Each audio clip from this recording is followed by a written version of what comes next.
오늘 엘리야의 이야기입니다. 엘리야는 우리가 알다시피 구약시대 가장 위대한 선지자 중에 한 사람이었습니다. 근데 성경의 역사를 가만히 보면요, 역사상 가장 위대하고 또 중요한 하나님의 사람이 일으켜 세워지는 시기를 보면요, 그 시기가 어느 때보다도 암담하고 깜깜한 어둠의 시기였다라고 하는 것을 우리가 알게 됩니다. 이렇게 절망적인 시대에 하나님께서 가장 위대한 종들을, 또 가장 힘있는 권세 있는 종들을 보내시는 것, 하나님의 비상조치구나 라고 하는 것을 우리가 알게 되는 것입니다.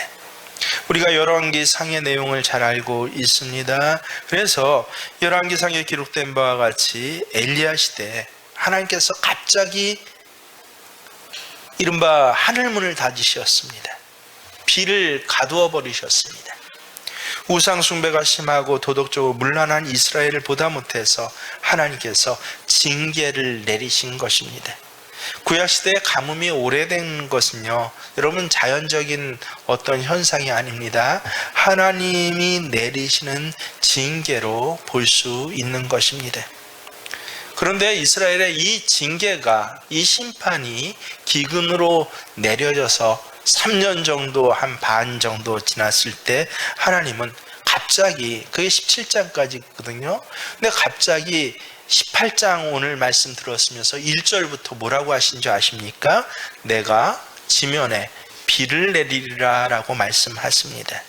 많은 날이 지나고 제3년에 여호와의 말씀이 엘리야에게 임하여 이르시되 너는 가서 아합에게 보이라. 뭐라고요? 내가 비를 지면에 내리리라. 여러분, 이것은 굉장히 놀랍고도 이상한 하나님의 말씀입니다. 왜냐하면 3년 기근이 계속됐는데도요, 가장 악한 왕 아합 왕, 사실은 아합 왕 때문에 이 기근이 시작됐거든요, 하나님의 징계가. 근데 그는 변한 게 하나도 없었습니다. 오히려 17장에 이 바알과 아세라의 선지자 900명이 이렇게 죽임을 당할 때, 거짓 선지자들이 죽임을 당하고 나니까 이스라엘 백성들은 참회하고 돌아온 듯하지만 아합 왕가는 오히려 어땠습니까? 이를 갈면서 사람을 보내서 엘리야 너도 죽여버릴 거야 라고 협박을 하는, 더 악해지는 그런 때가 바로 이 18장이 시작될 때입니다. 특별히 하나님께서는 솔로몬을 통해서 어떻게 약속해 주셨습니까? 이 열왕기상 8장 35절 36절을 보면요, 만일 그들이, 잘 들으세요, 주께 범죄함으로 말미암아, 그러니까 이스라엘 백성들이 주께 범죄할 땐 어떻게 하시겠다? 하늘이 닫히고 비가 없어서 주께 벌을 받을 때, 범죄할 때 하나님께서 하늘을 닫아 버리신대요. 그런데 그때에 이곳을 향하여 기도하며 주의 이름을 찬양하고 그들의 죄에서 떠나거든 주는 하늘에서 들으사 주의 종들과 주의 백성 이스라엘의 죄를 사하시고 그들이 마땅히 행할 선한 길을 가르쳐 주시며 주의 백성에게 기업으로 주신 주의 땅에 비를 내려주소서. 그래, 내가 그 기도대로 해줄게 라고 하나님이 이미 약속해 주셨거든요. 그래서 비가 가뭄이 들 때, 하늘문이 닫힐 땐 어떻게 하라고요? 회개하고 돌아와서 이곳에서 회개하고 하나님을 찬양하면 내가 다시 비를 내리리라 라고, 회개하고 돌아와야 이 기근의 문제가 해결되는 것입니다. 죄사함을 먼저 받고 그 죄가 사해진 백성들에게 내가 다시 은총을 회복하리라 라고 하나님 분명히 약속해 주셨거든요. 근데 오늘 보십시오. 아합 왕 달라진 것 없습니다. 이스라엘 백성들도 전체가 회개하고 하나님 앞에 돌아오질 않았습니다. 그런데 하나님께서 갑자기 변한 것이 없는데도 뭐라고 그러세요? 18장에 내가 비를 지면에 내리리라. 그러니 참 이상한 일이 아닙니까? 하나님이 왜 갑자기 비를 주신다고 약속하셨을까요? 저는 여기서 놀라운 은혜 두 가지를 봅니다. 첫 번째는요, 다른 때도 그랬어요. 이스라엘 백성들이 너무 기근이, 너무 배가 고파서 하나님을 잘 못 믿겠다라고 그렇게 생각할 때, 그래? 그럼 내가 배부르게 해줄게. 너희들 잘 믿어봐. 하는 차원에서 이스라엘 백성들이 회개할 기회를 주시려고 잠깐 축복을 주신 때가 있어요. 아무것도 변한 것이 없는데도 그저 원망하고 불평하고 그저 문제가 있어서 하나님의 징계를 내려서 눕혀놓으셨는데, 근데 눕혀진 자리에서 회개해야 되는데 회개를 안 해요. 근데 그 기간이 오래되다 보니까 회개하지는 못하고 오히려 원망이 쌓여갈 때 하나님께서 너무 불쌍해서 어떻게 해요? 그래, 그럼 내가 잠깐 치료해 줘 볼게. 그래, 내가 이 기근의 문제를 해결해 줘 볼게 해서 잠깐 하나님께서 기근을 멈추시고 심판을 멈추시는 경우가 성경에 있습니다. 근데 오늘 이 열왕기상의 경우에는 두 번째 경우예요. 뭐예요? 세상은 다 어두워졌지만 거기 그럼에도 불구하고 남겨진 소수의 몇몇 사람들 때문에 그들을 보호하기 위해서 하나님께서 기근을 멈추고 비를 내리신 것입니다. 실제 이 시대에 그 숨겨진 선지자들, 소수의 믿음의 사람들이 구약시대에 가장 악한 시대였던 만큼 가장 많은 시대였어요. 한 명, 두 명이 아닙니다. 오바댜를 통해서 이 굴 속에서 숨겨진 선지자 100여 명이 그렇게 훈련받고 믿음을 꽉 붙잡고 있었습니다. 뿐만 아니라 엘리야의 선지 학교에 그 선지 학생들과 그리고 그 가족들이 다 전 이스라엘 백성들이 저 왕으로부터 이 마국간까지 그렇게 타락으로 우상 숭배로 하나님을 무시하면서도 나 하나님 섬긴다고 정말 모독적인 예배를 드리고 있는데, 이들은 그 몇 사람들이 아니요, 하나님이 이 땅을 아직도 움직이십니다라고 하는 그 사람들을 어떻게 보호해 주시기 위해서, 그래서 하나님께서 비를 다시 주셨다라고 하는 것입니다. 이렇게 하나님께서는 아합 때문이 아니라 악한 시대에도 경건하게 살고자 하는 소수의 몇 사람의 그 믿음을 지키시기 위해서 시대 전체를 풍성하게 하시고 시대 전체의 재난을 막아주시는 적이 성경에 많이 있고 기독교 역사의 상에도 굉장히 많습니다. 저는 그래서 이 코로나 시대를 보면서도 여러분, 세상 병막 코로나 치료약이 나왔기 때문이 아니라 제가 아예 2년 반 전에 선포했죠. 앞으로는 코로나 시대 계속될 겁니다. 끝쳐지지 않을 겁니다 하니까 다들 어떤 권사님, 그럼 우리는 어떻게 살아야 하고 굉장히 반발하면서, 아니 조금 있으면 나아질 겁니다. 아니요. 왜냐하면 말세의 시대 하나님께서 이미 말씀하신 것이에요. 계속 이 병마가 더 회전하면서 더 긴박하게 믿음의 사람들을 위협하는 그런 시대가 앞으로는 될 것입니다. 기근의 문제, 전쟁의 문제가 이제 귀로 들려지는 게 아니라 눈으로 보여지는 시대가 될 것인데, 그래서 사람들이 다 아우성치며 믿음을 잃어가고 아이 죽겠다라고 했을 때 어떻게 하신다고요?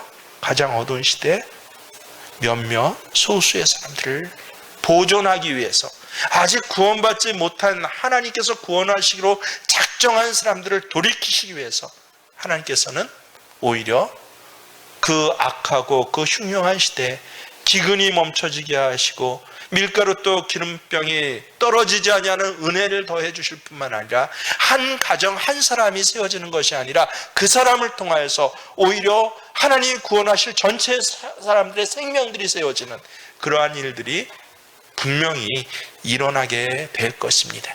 그것이 바로 새생명교회 교우들 되시길 주의 이름으로 축원합니다. 우리의 귀한 청년들이 되기를 주의 이름으로 축원합니다. 여러분 가정의 태 자녀들이 되기를 주의 이름으로 축원합니다.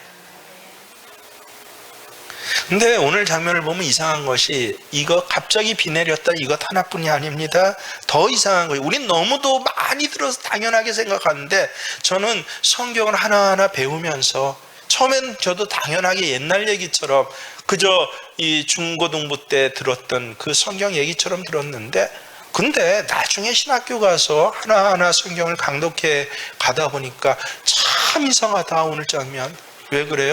뭐가 이상합니까? 보세요. 비를 주세요 하고 기도하는데 어느 때보다도 간절히 기도하는 엘리야의 모습 너무 이상하지 않습니까? 여러분, 이건 자세히 생각해야 됩니다. 왜요? 하나님은 분명히 아예 18장 1절 시작하면서 뭐라고 약속해 주셨어요? 내가 비를 지면에 내리리라 라고 이미 약속해 주셨는데, 여러 사건 뒤에 오늘 41절이나 와서 18장 41절에 나서 엘리야가 어떻게 했다고요? 산에 올라가, 그것도 아주 엎드려서, 어떻게 세상 사람들이 보면 저렇게 청승맞은 모습으로 간절하게 뭐라고 기도해요? 하나님 비를 주세요 라고 기도하는 것입니다. 마치 하나님 약속하셨으니까 꼭 지키세요 라고 떼쓰는 어떤 의미에서 보면 아이와 같아요. 이거 전혀 자연스러운 장면 아닙니다. 우리가 많이 들었다고 해서 엘리야처럼 우리 무릎 사이에 고개를 놓고 기도합시다, 간절히 기도합시다라고 많이 들었다고 해서 이 기도의 자세 그리고 때 자체가 당연한 거 아니에요. 너무 이상한 거야. 그래서 어떻습니까? 예를 들어서 어제도 가족과 함께 예배드리면서 그런 생각 해봤는데요. 가령 어떤 집에 아들이 결혼했는데 뭐 여러 이유로 너무 구차하게 산다고 해보세요. 그러니까 그래도 좀 여유가 있는 아비가 어떻게 해요? 야, 너희들 너무 힘들겠구나, 내가 한 1,000만 원 해줄 테니까 걱정 말고 있어 라고 이야기를 했다고 했습니다. 그러면 그 아들은 어떻게 해야 됩니까? 야, 기뻐하면서 아버지가 나한테 한 1,000만 원 해주시겠대라고 잠잠케 감사하면서 인내하면서 기다려야 될 것 아닙니까? 그렇잖아요. 그게 사람의 모습이고 도리죠. 근데 이 아들이 아버지가 너무 불쌍해 갖고 내가 한 1,000만 원 해줄게 라고 한 그 아버지가 말했던 그 시간부터 안방에 들어가 죽치고 앉아서 아버지 1,000만 원 해준다는데 왜 안 해줘? 빨리 해줘 라고 했다면, 그러고 나서 안 나온다고 한번 생각해 보세요. 그 아들이 정상입니까? 아버지 마음이 기분 좋을까요? 인간 사회에서 그것이 통하겠습니까? 아니죠. 그렇게 해서는 안 되죠. 아버지는 언제나 약속을 지키셨어 하고 믿음을 가지고 주실 때까지 뭐 해야 돼요? 기다려야죠. 근데 오늘 엘리야 우리 상식에 비춰서 보십시오. 하나님 비를 지면에 내리시겠다라고 했으면 어떻게 해야 돼요? 기다려야죠. 아주 믿음을 가지고, 평안을 가지고. 현실은 어렵고 기근은 계속되고 있지만, 근데 어떻게 했다고요? 엘리야가요? 저 높은 산에 올라가서 기도를 하는데, 그것도 어떻게 기도해요? 때를 쓰듯이. 남들이 보면 이런 기도의 모습은 처음이에요, 구약에서. 저도 그래서 신학생 때 나도 이렇게 간절히 기도해봐야지 하고 기도원 올라가서 이렇게 기도해 본 적도 있어요. 뭐 하루는 하겠대요. 그 다음은 못 하겠습니다. 그래서 그 다음부터 엘리사처럼 다 팔을 뻗고 엎드려서 한 1시간 2시간 기도하는 그런 기도의 태도조차 담고 싶어서 그런 적이 있었는데, 그만큼 엘리야의 기도의 자세는 특별한 거예요. 특이합니다. 떼쓰는 것 정도가 아니에요. 여러분이 아버지라면 이렇게 주시겠다면 주셔야지 왜 안 주세요 하고 곡기를 끊고 시위하듯이 기도하는 자식이 이쁘게 보일까요? 어떻습니까? 그렇게 기도하는 것이 옳습니까?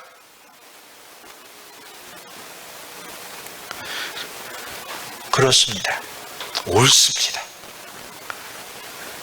이것은 사람 사이에선 통하지 않는 행동이에요.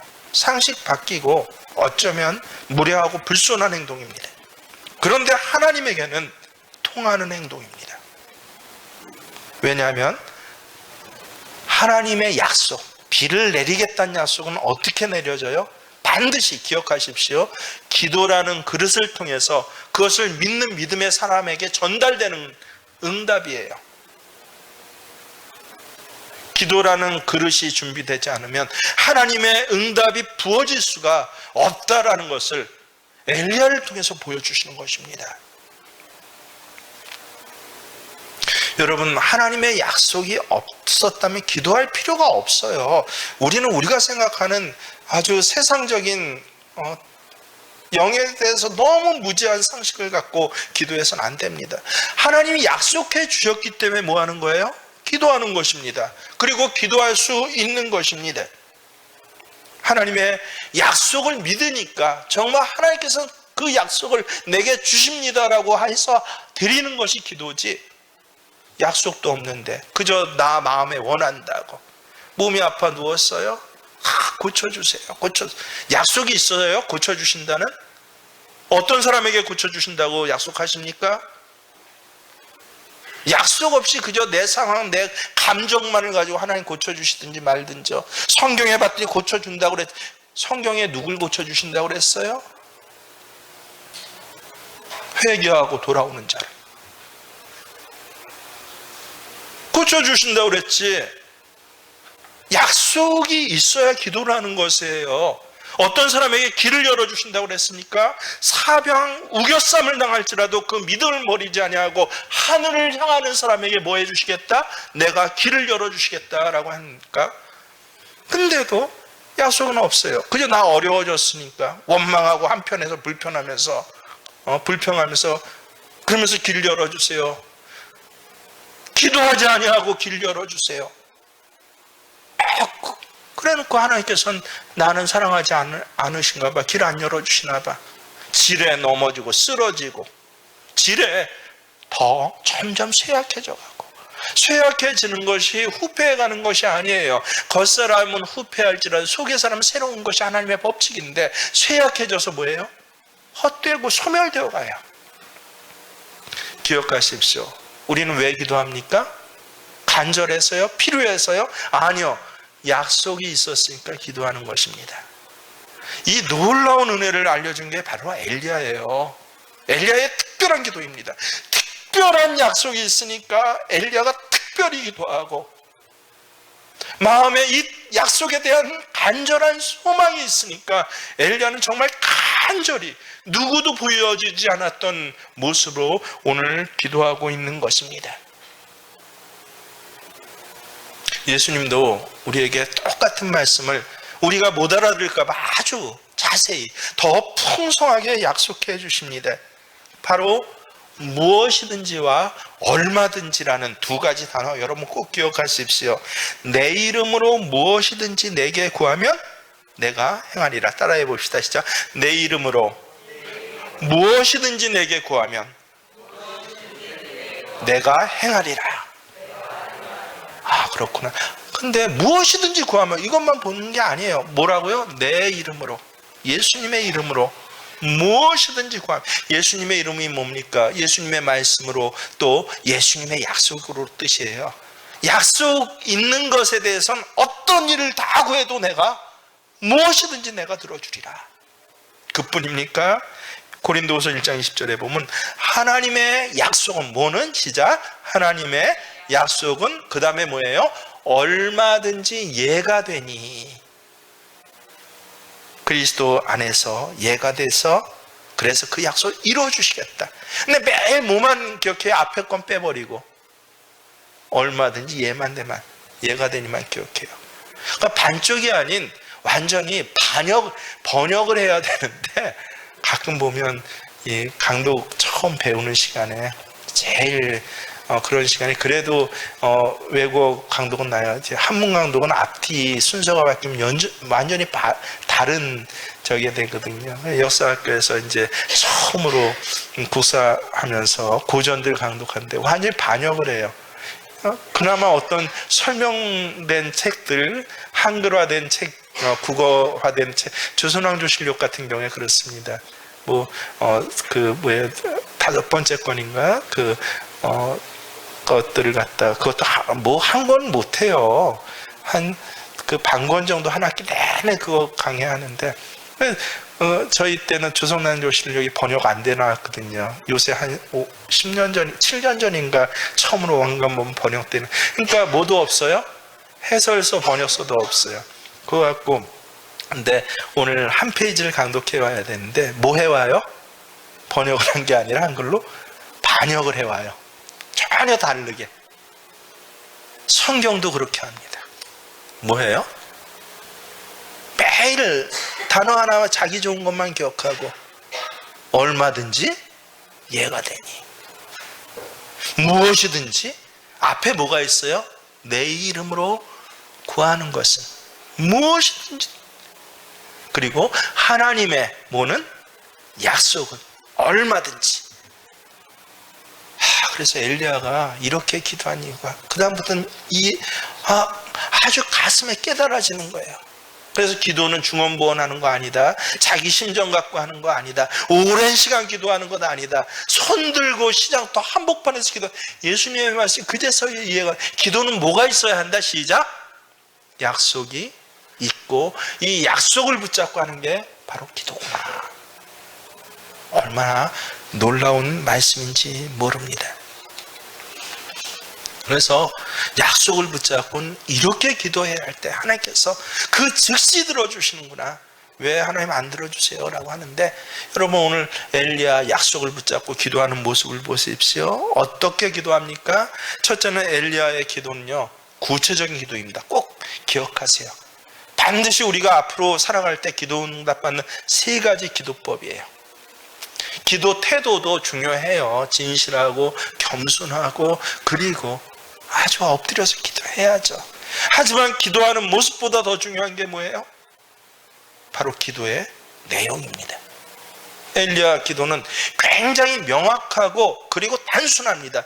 엘리야 뭐라고 기도합니까? 그렇게 아주 특별한 모양으로 그렇게 처절할 정도로 기도하는데 기도 내용은 어때요? 하나님, 그 다음 뭐라 그래요? 비를 주세요. 약속한 비를 주세요.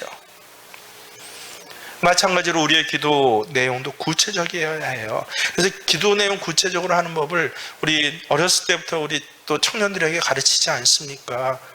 기도하는데 한 주간 마음에 평안을 주시고 건강하게 하시고. 여러분 도대체 뭐가 평안이고 뭐가 건강입니까? 평생 그런다. 청년 때도 그러고 40, 50이 돼도 우리 가정에 평안을 주시고. 뭐가 평안이에요? 아주 구체적으로 우리는 기도하는 법을 엘리야처럼 익혀야 합니다. 명확하고 단순해야 합니다. 구체적인 기도는 우리의 믿음을 한 걸음 더 발전하게 해줍니다. 그래서 너무 막연한 기도하지 마십시오. 너무 추상적인 기도. 하나님 잘 되게 해주세요. 뭘 잘 되게 합니까? 하나님 건강 지켜주세요.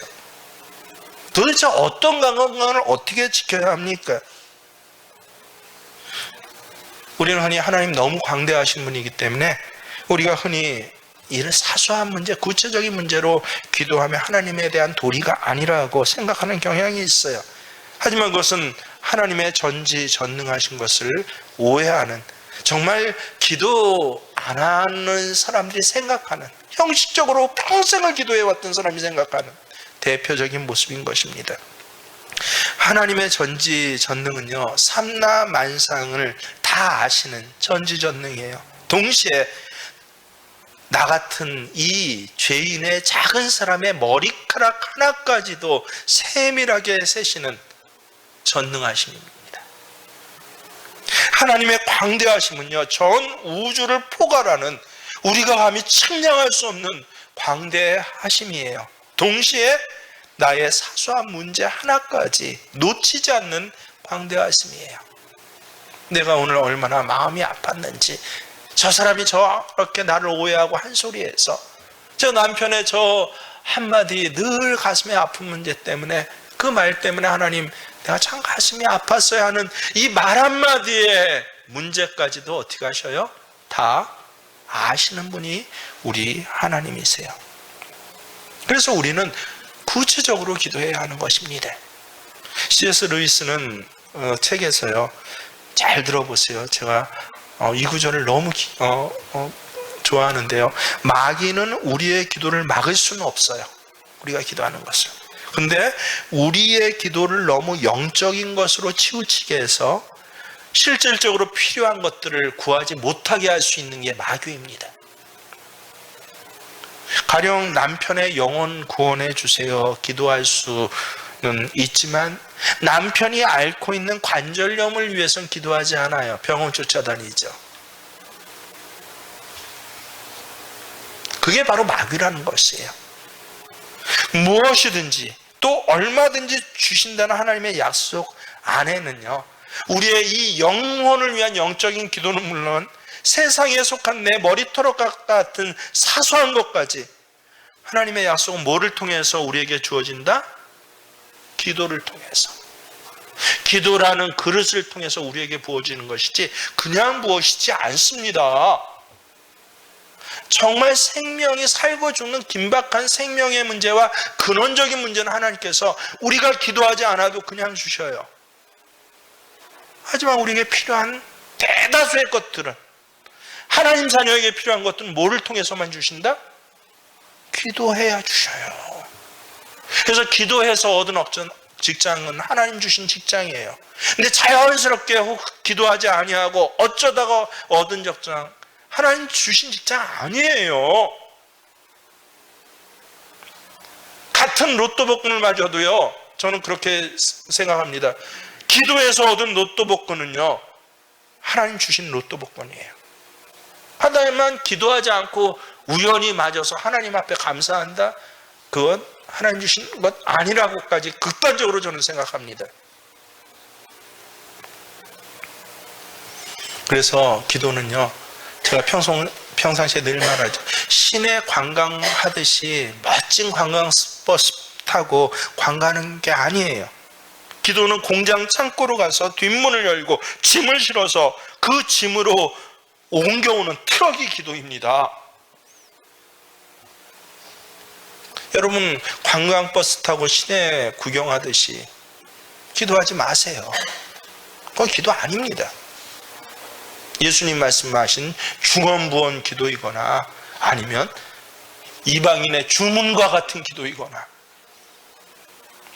자기는 기도라고 하는데 예수님 뭐라고 해요? 기도 아니라고 하셔요. 그러면 나는 기도라고 하는데 예수님 기도 아니라고 하신다. 기도입니까? 아닙니까? 기도 아니에요. 평생을 그걸 기도라고 착각하며 사는 사람들이 많이 있습니다. 그래서 기도는 뭐 해야 된다? 구체적이어야 합니다. 트럭을 가지고 창고에 가서 자기가 원하는 물건을 싣고 오듯이, 그 트럭에 실려서 원하는 이 물건이 쓰여지듯이 기도는 구체적이어야 합니다. 두 번째는 응답의 날짜를 미리 정해놓고 조급해서는 안 된다는 것이에요. 여러분, 응답에는 하나님의 시한이 있습니다. 그때까지 인내하면서 기도해야 해요. 엘리야는 하나님의 응답이 보이기까지 어떻게 했어요? 엎드려서 인내하며 기도했습니다. 이게 바로 엘리야의 무릎 사이에 낀 기도의 그 실질적인 메시지입니다. 빌리 그레이엄 목사님, 한 여인으로부터 편지를 받았대요. 목사님, 저는 남편을 위해 지난 10년 동안 정말 간절히 기도했습니다. 남편이 꼭 구원받기를 하나님 앞에서 그렇게 정직하게 간절히 기도했는데, 이상하게도 최근에 와서 이 남편이 더 완악해지고 더 많이 핍박해요. 예전엔 교회 가는 것까지는 뭐라고 안 그랬는데 이젠 교회 가지 마까지 이야기를 합니다. 목사님, 어떻게 하면 좋을까요? 라는 내용이었습니다. 무려 40년 전 편지 내용인데 요새 똑같죠. 동일한 패턴들이 기도의 현장에 일어나는 것이에요. 그때 빌리 그레이엄 목사님이 편지를 썼어요. 자매님, 10년 기도하셨다고요? 그 다음에 뭐라고 했을까요? 더 하십시오. 10년만 기도하라는 법이 없습니다. 더 기도하세요 라고 그렇게 편지를 썼다고 합니다. 근데 얼마 지나지 않아서 그 부인으로부터 다시 편지가 왔습니다. 뭐라고 온지 아세요? 남편이 극적으로 변화를 받아 예수 믿는 사람이 되었다라고, 그렇게 감사하다고, 조금 더 기도했더니 그렇습니다라고. 그 편지를 받고 그날 저녁 설교 석상에서 편지를 공개하면서 설교해서, 그래서 이 내용이 남아있는 거예요.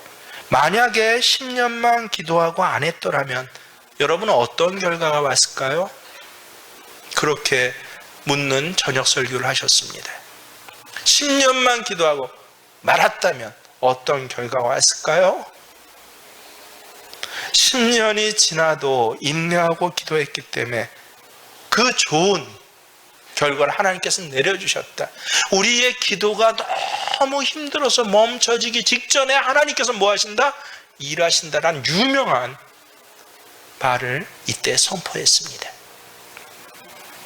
인내하면서 기도하는 사람만이 참으로 놀라운 결과를 기대할 수 있습니다. 이것이 바로 엘리야가 우리에게 가르쳐주는 기도의 내용이에요. 너무도 중요합니다. 첫째는 뭐라고요? 구체적으로 기도하라. 두 번째는 인내하면서 내 시간표에 맞추지 말고 하나님의 시간표에 맞춰 기도하라 라고 하는 것입니다. 마지막으로 세 번째는요, 기대감을 가지고 기도하라 라고 하는 것입니다. 엘리야 묻는 것이 뭐예요? 가서 큰 비가 내리나 보라라고 묻지 않아요. 자기는 엎드려서 무릎 사이에 고개를 푹 숙이고 있으니 어떤 징조 변화가 일어난지를 모릅니다. 그러니까 옆에 있는 종에게 뭐라고 시켜요? 가서 봐라. 어떤 징조가 있는지. 아무 징조도 없습니다. 근데 손바닥만한 구름이 저쪽 바다 쪽에 떴습니다. 그 소리를 듣고 엘리야는 뭐라 그럽니까? 오늘 말씀 놓으시면 아합에게 가서 큰 비가 올 것이니까 빨리 마차 타고 궁으로 돌아가십시오. 비만이 오면 길 막혀서 못 갑니다라고 전화라라고 큰 비 내리기 전에도 이야기를 합니다. 여러분 7번까지 엎드려서 기도하는 거 계속 물어요. 실망하지 않고 기대감을 갖고. 우리는 흔히 기도하면서 어떻게 기도해요? 하나님이 이거 주실까? 안 주실까? 반신반의하면서 기도할 때가 많습니다. 엘리야는요, 확신에 찬 기도를 합니다. 비를 주신다고 약속하신 건 하나님이시잖아요. 그러니 하나님 당연히 비를 주시겠죠. 근데 어떤 증거를 보여주실까? 그거에 대해서는 기대가 돼요. 야, 내 자녀를 통해서 내가 믿음을 꼭 이 악한 시대도 지키며 하나님께서 뭐라고 약속하셨어요? 당대뿐만 아니라 자녀 때 오히려 번성하고 깊어지고 하늘의 풍성한 복이 그 자녀와 손주를 통해서 내릴 것이다. 저는 젊었을 때부터 이 복을 아주 간구했습니다. 내가 세상은 바꾸지 못할지라도 내 믿음의 자녀로부터 내가 섬기고 내가 헌신했던 이 신앙의 자녀로부터 하나님 이 약속을 그대로 이루어주세요. 대신 나는 정직하게 믿음을 붙잡겠습니다. 왜 붙잡을 수 있어요? 약속이 있으니까요. 하나님 분명히 그렇게 약속해 주셨거든요. 그래서 확신에 찬 기도. 근데 궁금해요. 뭐요? 징조가요. 하나님 어떤 징조로 이 약속이 이루어지는 것을 내게 보이시겠습니까? 기대감이 있어요. 그래서 징조를 구체적으로 찾게 됩니다. 영적으로 굉장히 민감해져요. 마치 백화점 쇼윈도 구경하듯이 쇼핑하듯이 하는 기도? 그렇게 기도해서는 안 된다는 것입니다. 지혜로운 주부들은 마트 가기 전에 꼭 뭐를 해요? 사야 할 목록을 하나하나 적잖아요. 마트가 어마어마하게 커요. 그런데도 목록 적어가서 쇼핑해서 필요한 거 갖고 오는데 시간 그렇게 많이 안 걸려요. 왜요? 목록이 있고 어느 코너에 가면 뭐가 있다는 거 알기 때문에 그래요. 꼭 그 라면이 수십 종류잖아요. 그 라면은 찾을 수 없어도 라면 코너가 어디 있고 거기서 찾아보면 돼요. 라면 코너에서 더 맛있는 게 있을까? 기대감을 갖기도 합니다. 바로 그렇게 기도해야 한다는 것이에요. 여러분 결론적으로 응답받는 기도의 요령은요. 어떻게 해라? 첫 번째, 구체적으로 기도하라. 두 번째, 인내하면서 기도해라. 세 번째, 무엇을 가지고? 기대감을 가지고 기도하라. 그러면 하나님 징조를 보여주시는데 참 기가 막혀요. 어떤 징조를 보여주세요? 44절 함께 읽습니다. 시작. 7번째 이르러서는 그가 말하되 바다에서 사람의 손만한 작은 구름이 예전 성경엔 손바닥으로 더 아주 발음상 더 운치 있게 또 그렇게 직접적으로 표현하는데 사람 손바닥만한 어제 100년 만에 지구와 태양과 달의 일치성 때문에 가장 큰 보름달이 뜬다라고 해서 100년 후에 봐야 된다고 하더라고요. 또 이만한 보름달 보면 뉴스에서 그래서 잔뜩 기대하고 아파트 보름달 어디 뜨나 이쪽에도 보고 저쪽에도 보고 떴어요 드디어. 근데 어때요? 구름이 얼마나 많은지 화천은 딴 데선 봤는지 모르겠는데 얼마나 많은지 구름이 흐려서 보이지 않는데, 야 100년 만에 가장 큰 보름달이래. 이렇게 큰 걸 전 뉴스 화면처럼 기대를 했더니 어떻게 떠 있어요? 손톱만 해요. 100년 만에 제일 큰 게. 자, 100년 만에 제일 큰 보름달도 손톱만 해서 구름에 가려서 흐릿흐릿 보이지 않는데, 저 바다, 넓은 바다 동편에서 뭐만 하다고요? 그것도 무슨 손바닥이요? 사람 손바닥만 한 것이 저기 구름, 고만한 구름 하나가 보입니다. 여러분이라면 어떻게 하시겠습니까? 생각해 보세요. 3년 반 동안 비 오지 않고 마른 하늘, 저 넓은 바다에 그냥 쨍쨍 해가 내리쬐고 있는데, 비 올 징조가 많았을까요? 비 오지 않을 징조가 많았을까요? 여전히 비 오지 않을 징조가 훨씬 시야적으로, 귀로, 청각적으로 많이 들렸을 것입니다. 구름이 정말 손바닥만하게 일어나긴 했지만 저 넓은 창공, 저 넓은 하늘 전체에 비하면 얼마나 작았을까요? 그래서 성경에는 그냥 사람 손바닥만 하다. 하늘은 여전히 맑았을 것이요, 태양은 여전히 뜨거웠을 것이고, 그래서 여름날을 감은 태양처럼 기도하는 이 시간에도 내리쬐고 있었을 것입니다. 더구나 이스라엘은요 1년에 딱 2번 우기와 건기의 비가 오는데, 이때는 우기 건기도 아니에요. 그런데 그 넓은 하늘, 저 바다 위에 사람 손바닥만한 구름이 떠올렸다고 해서 그것이 이 참혹한 가뭄을 끝낼 수 있는 희망이라고 믿는 것은, 여러분 너무 낙관적이고 천진난만한 생각, 철부지 같은 생각 아닙니까? 근데 성경은 아니라고 하십니다. 왜 그렇습니까? 엘리야에게 손바닥만한 구름은요, 그저 손바닥만한 구름이 아니라 누구 손바닥이에요? 사람의 손바닥만 하지만 엘리야에게는 그것은 하나님의 약속이고, 머리를 무릎 사이에 끼우고 7번을 간절히 기도한 기도의 응답이었기 때문에 그렇습니다.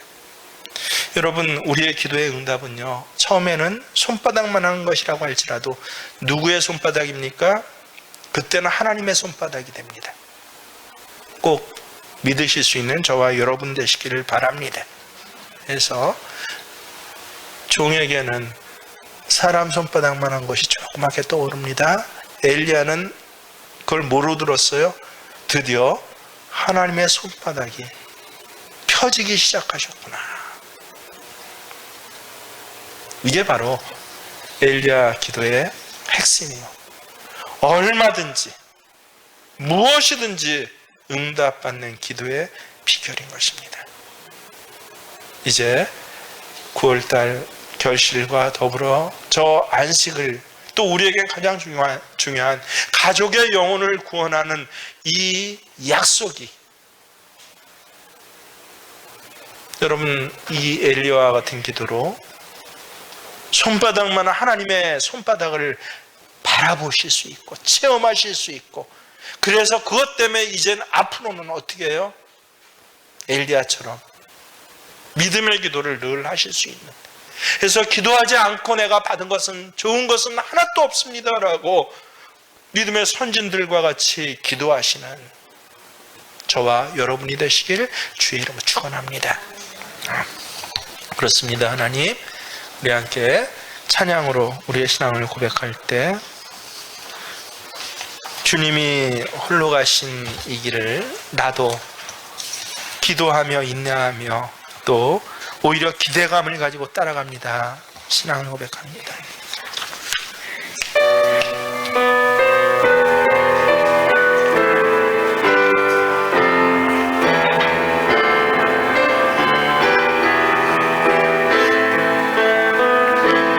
주님이 홀로 가신 그 길 나도 따라가오.